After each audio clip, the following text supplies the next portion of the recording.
All right, Alexander, let's do a show on the Russian economy. Every now and then, we like to focus in on the Russian economy and see how it's progressing along, and how is it progressing along. The ruble was down, then it was up, bounced back.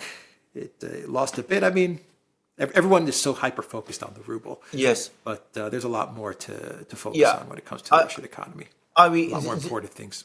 The ruble is the least part of the story. I mean, the first thing to say is that we are in the process now in Russia of a very, very, very major investment surge. I mean, in industrial production. Manufacturing output is now up 7% apparently in the year overall. In some sectors, it's growing much faster than that. You know, and I'm talking now about the civilian economy, by the way, the civilian manufacturing sector, not the military side of things, but the civilian manufacturing sector is surging. Some sectors are now registering double-digit growth. Some of them, you know, absolutely stunning growth figures. The electronics are growing at about 50%. You know, it's a huge investment surge. We're also seeing a big increase in surge in services, in consumer sales, that sort of thing. And over the last 2 months, over August and September, the economy was growing at a GDP growth rate of over 5%. Now, all of that, however, this incredible surge is causing overheating. And what we're seeing is that inflation has gone higher than the central bank likes and the government likes. And Putin called together all the various officials yesterday, or the day before yesterday, and the central bank is now trying to cool the economy down further, and they've had to jack up interest rates to do that, which is, by the way, what a central bank should do. When inflation starts to take off, you nip it in the bud quickly by increasing interest rates. Now, I don't think this is going to bring the economy to a complete stop or anything like that. I mean, the momentum that is being building up now is huge, but it will slow it, and it will cool down consumer spending, the surge in consumer credit, and it will affect sales of things like cars and property sales and that kind of thing. But that's the immediate story. The biggest story is that we're seeing a huge sea change in the way that the economy is now operating. I mean, until a couple of years ago, 5 or 6 years ago, the Russian economy, the priority for the Russian government was sorting out the banking financial system, creating a strong financial system within Russia. Remember, in the 1990s, Russia had no real financial system at all.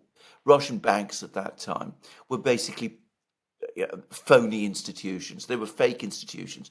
They didn't function like proper banks do.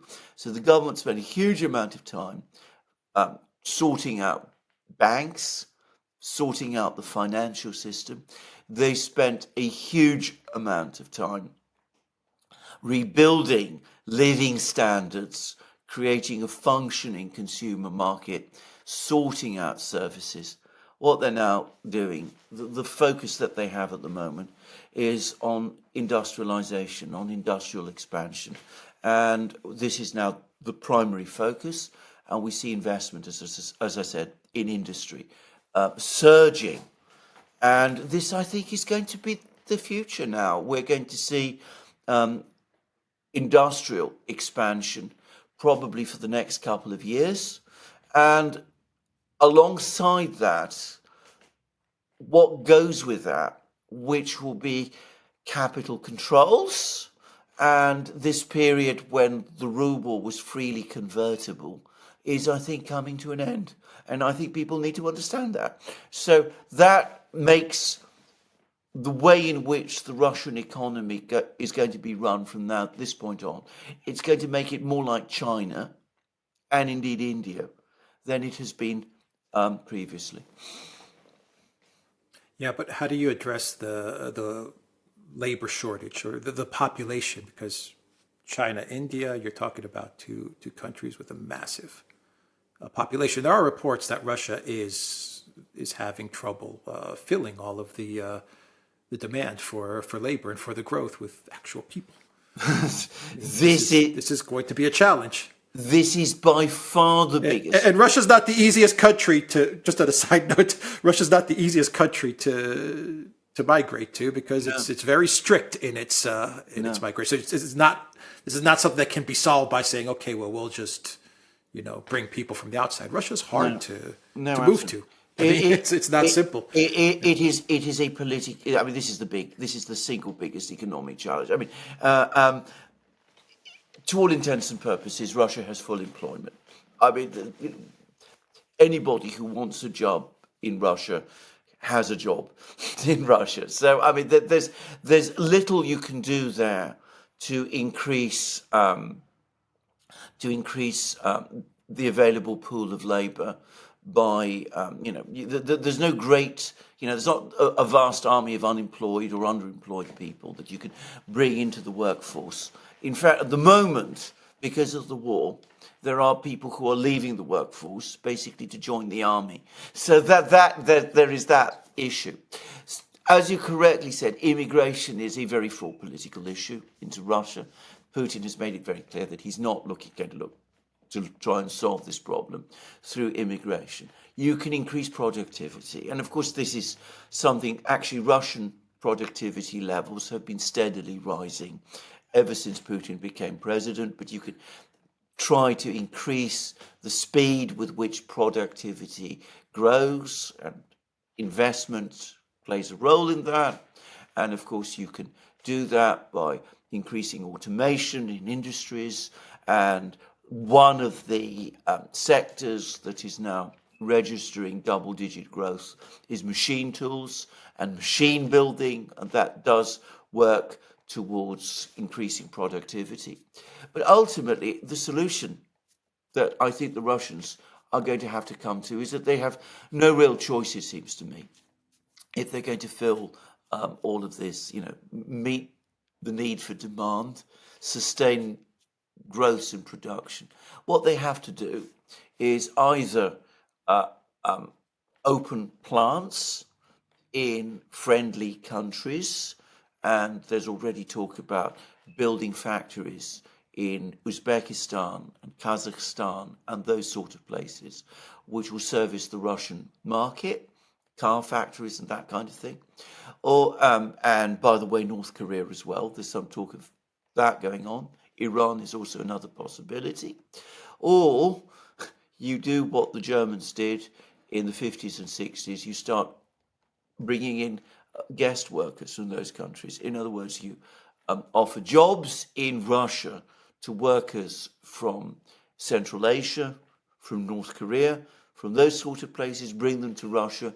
You don't grant them citizenship. They don't become immigrants as such, but they become guest workers who operate factories inside Russia and fill up the gaps in the labour pool. And I think we're going to see more of that also. Now, of course, what happened in Germany is that though these people were nominally guest workers, they nonetheless, a lot of them stayed, and we could see that too. But I suspect that those will be the two plans. Those will be the two things that the Russians do.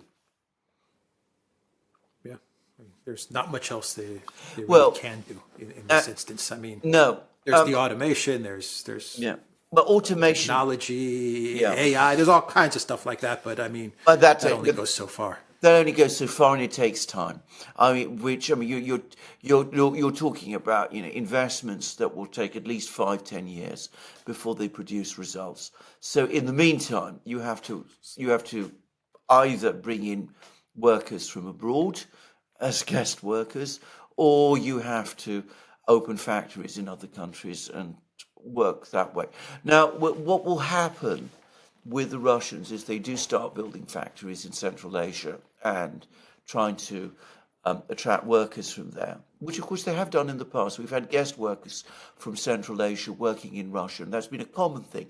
But what the Russians will probably want to do is that they will want to move further towards some kind of political integration with these countries. I don't mean a European Union or Soviet Union type thing, but they will want to lock these countries more firmly into the Eurasian Economic Union and things of that kind. And I think we are already seeing signs that that is happening. Putin has been having all kinds of meetings with Tokayev from Kazakhstan, the president of Uzbekistan, whose name I can never remember exactly.